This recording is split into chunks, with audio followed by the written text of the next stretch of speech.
In what is it haunts the summer air a sense of something lately passed away, something pleasant, something fair, that was with us yesterday, and is no longer there now. From the pasture comes no baby bleat, nor the frisk of frolic feet. There is seen blossom and bloom have spread their wings, and flown, and the bosks and orchards green. The rosy flush of childhood have outgrown lapwing, and linnet and lark have fledged their brood, mavis and merle have gotten their desire, the nightingale begins to tire, even the cuckoo's note hath fitful grown, and in the closing leafage of the wood the ringdove now is left to cool alone. I then revel in your roses, reckless June, reveling ripen swift to your decay, but your turn will follow soon, and the rounding harvest moon avenge the too brief innocence of May. Yet once again there scents the morning air the soul of something passed away, something precious, something fair, that was breathing yesterday, and is no longer there. It is autumn, dying, dying, with her leaves around her lying, and winter, beggared air, unprofitably sighing. Let her die. Unto us as unto her earth is but a sepulchre, and the overarching sky neither asks nor wonders why those who here are left behind. Season sweet and spacious mind fain would save,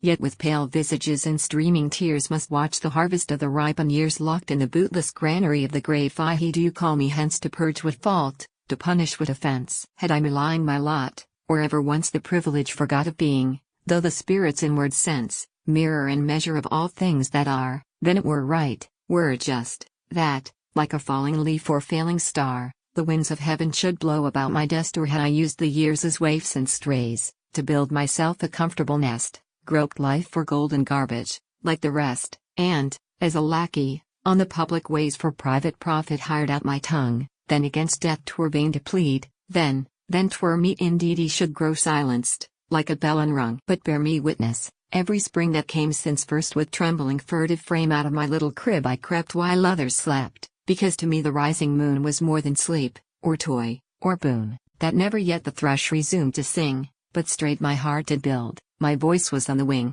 found the first primrose gazing frank from its cradle in the bank, harked for the cuckoo days before he called, then halted, at his note enthralled. Ivy, why do you beckon to another sphere? Here was I born, am deeply rooted here, and would not be uptorn. I want no other fields than these, no other skies, no redder dawn to break on bluer seas, no brighter stars to rise. Neither do I crave to know the origin of joy and woe. I love the doubt, the dark, the fear, that still surroundeth all things here. I love the mystery, nor seek to solve, content to let the stars revolve, nor ask to have their meaning clear enough for me, enough to feel, to let the mystic shadows steal into a land whither I cannot follow, to see the stealthy sunlight leave dewy dingle, dappled hollow, to watch, when falls the hour of eve, quiet shadows on a quiet hill, to watch, to wonder, and be still. Then can it be, that there will break the day, for me, when I no more shall hear the throstle flute, not because his voice is mute, but that my soul sleeps stupefied in clay? Never.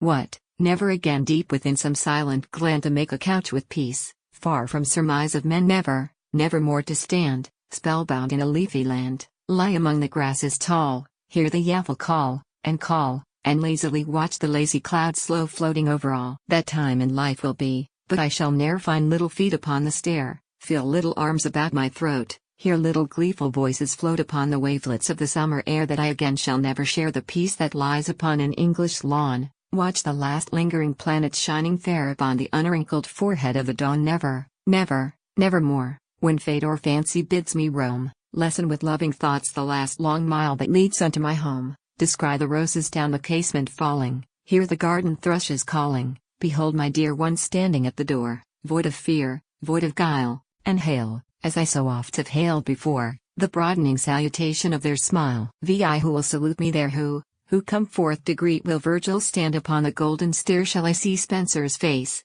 and sit at Shakespeare's feet? Will Galileo with unshrouded gaze guide me through the starry maze, upon wings that never tire, up to the heaven of heavens, and higher and ever higher? If this be so, quick let me go. But ah, pale spectre, paler still you grow. You would but lower me to the other bank, to find it blank of all we loved. Not one hath e'er come back to beckon us along the track, to point the way, to indicate the goal, and stretch out steadying arms to help the tottering soul. But wilt thou make this compact with me, death, and keep thy bond? That even if mine be but borrowed breath, lend here a while, to be reclaimed beyond, and its poor husk be dug into the ground, then, though the future may not find my face, nor arms that love me round my neck be wound, fair lips that lisp not yet my name shall sound, and hearts that beat not yet be my warm dwelling place, that under trees which have no rootlets now, but will then be trunk and bough and dome of sheltering leaves, sometimes a tender tear shall fall upon my rhymes, and hearts at secret war with life, or dreaming maid or disillusioned wife, shall my persuasive music bless,